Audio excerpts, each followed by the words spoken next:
ওরে সেনাপতি তো বাহুবলী ভাই। ঝুটিটা দেখেছিস? করে আসতে দেরি হলো বুঝি? যুদ্ধ? কিসের যুদ্ধ? কোথায় যুদ্ধ? কেন যুদ্ধ? আরে মহারাজ যে এতক্ষণ যুদ্ধের স্বপ্ন দেখছিলেন, এই রাজ্য জয় করার স্বপ্ন দেখছিলেন। এই, এই আমাকে নিয়ে থাকতে হবে। আমাকে নিয়ে ইয়ার্কি, ইয়ার্কি। এই লাই বেবে না, লাই বেবে আমার মাথায় উঠে পড়লো না। না মহারাজ, এই বুদ্ধিকে একটু ভয় দেখাচ্ছিলাম। ও তো জীবনে যুদ্ধ করেনি। এইবার করতে হবে। তুই বুঝতে পারবি মজা। উড়ি। ঠিক করলাম, এবার আমি যুদ্ধে যাবো।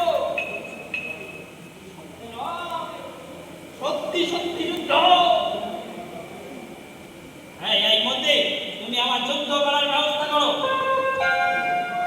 সে কি মহারাজ, কথা নেই বার্তা নেই, এই যুদ্ধে যাবে বললেই হলো।